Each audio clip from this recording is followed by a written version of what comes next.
Oi pessoal, tudo bom? Aqui é Cat. No vídeo de hoje eu quero conversar um pouquinho mais com você sobre o Nordic Noir ou Scandi Crime.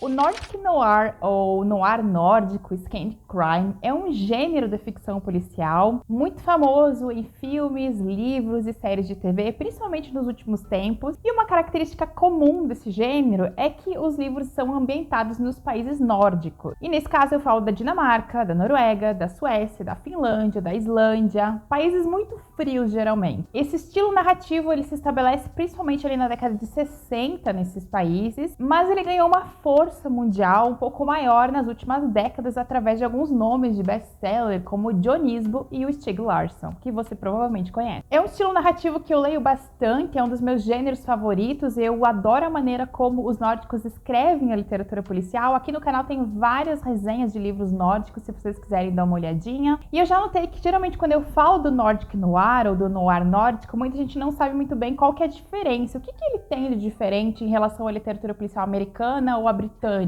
Então eu vou falar um pouquinho mais disso nesse vídeo para que você também saiba identificar um bom nórdico e possa ler com tranquilidade. A literatura policial nórdica ela se estabelece de uma forma mais consistente lá na década de 60 e ela tem algumas características muito comuns que você geralmente vai encontrar quando for para um desses livros. A primeira característica é que quase todos os livros são narrados pelo ponto de vista do investigador, do detetive ou da força policial. Isso torna a narrativa mais introspectiva e um pouco mais melancólica em alguns momentos, e é o tipo de livro em que você literalmente acompanha o personagem, o detetive, até na sua vida privada, não só na policial. Geralmente esses personagens são personagens com vários defeitos, além de qualidades, que são muito visíveis. São personagens imperfeitos, com problemas pessoais, problemas de alcoolismo, problemas com a família, problemas de divórcio, depressão. E esses escritores, eles focam muito em como essa vida monótona e sem grandes acontecimentos também faz parte do cotidiano das pessoas.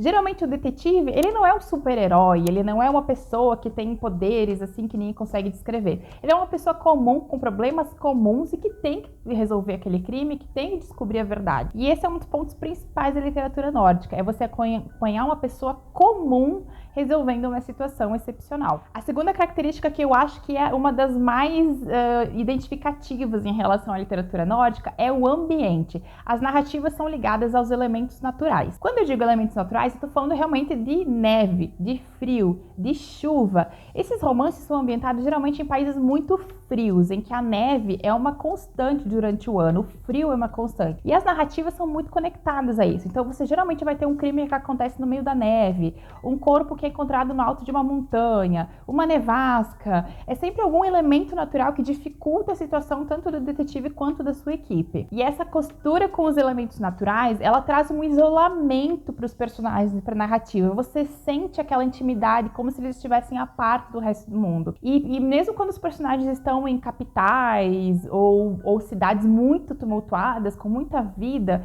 essa sensação do isolamento, ela perdura. Isso traz para o livro uma atmosfera mais intimista e muitas vezes mais opressiva. Outro detalhe muito importante das narrativas nórdicas é a inserção de críticas sociais dentro da narrativa do crime. Esses países nórdicos, eles têm uma reputação de serem lugares incríveis, serem lugares onde a população vive muito bem, onde a economia vai muito bem, obrigada, onde tudo anda de forma perfeita. Existe um verniz de polidez em relação a essas sociedades. E o que esses escritores de literatura policial desses países fazem é mostrar que, na verdade, não é bem assim. Existem alguns podres por trás dessas sociedades e eles trazem isso em seus livros. É o caso, por exemplo, do Jonisbo, que no seu livro O Filho fala sobre o problema das drogas dentro daquela sociedade. É como Stieg Larsson, que fala sobre a questão da mulher, da violência contra a mulher. E não é raro que os crimes dentro dos livros policiais nórdicos, eles tenham alguma coisa a ver com um desses problemas sociais, com a misoginia, o machismo, o racismo, a falsidade política, a hipocrisia política. Essa ficção policial, ela retira essa fachada, esse verniz dessa sociedade e ela mostra para o resto do mundo que nem tudo é tão perfeito como eles fazem parecer. Outra característica muito comum e que essa é uma das questões que eu já vi vocês falarem aqui no canal, do tipo, ai, Cat, eu achei o livro meio lento, achei o livro meio... faltava coisa, gente, é assim mesmo, tá? A questão dos livros nórdicos é que eles são muito mais baseados no porquê aquele crime aconteceu do que como aquele crime aconteceu.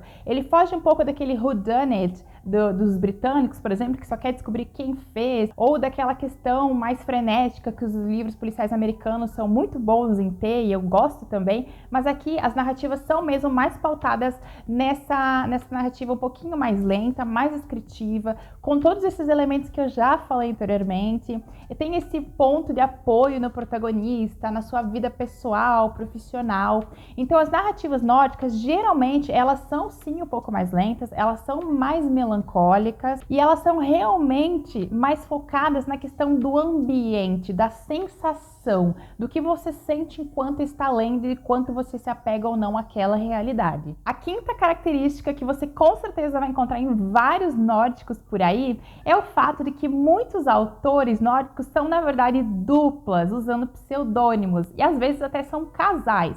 O caso, eu acho que mais conhecido, pelo menos aqui no Brasil para nós, é do Lars Kepler. Lars Kepler é o pseudônimo de um casal que escreve juntos há muito tempo. E isso não é incomum, viu? Desde lá da década de 60, tem muita gente que escreve livros em duplas, então o nórdico geralmente é escrito a 4 mãos, não é difícil de você encontrar esse detalhe. E eu comentei lá no iniciozinho do vídeo que o romance policial, desse jeito como a gente conhece o nórdico, ele começa a se estabelecer com essas características lá na década de 60. E eu vou mostrar para vocês, inclusive, o livro que deu esse pontapé inicial, que é esse aqui, ó, o Roseana. Roseana é um livro de 1965, escrito por um casal. São 2 autores suecos que estabeleceram nessa narrativa algumas características que se tornariam muito famosas e que hoje os autores como o Dionisbo utilizam e continuam usando e tornaram elas características muito intrínsecas à literatura policial nórdica. Esse livro aqui traz essa atmosfera de isolamento, essa atmosfera de mistério, o detetive com problemas pessoais, que a gente se apega à história dele, e ele traz essa questão da crítica social já lá na década de 60. Então ele é um livro que ele tem já essas narrativas, ele tem essas características, mas obviamente a gente está falando aqui de um livro dos anos 60, então ele tem características totalmente intrínsecas a esse momento. E eu não poderia terminar esse vídeo sem deixar aqui algumas dicas de policiais nórdicos que eu gosto bastante.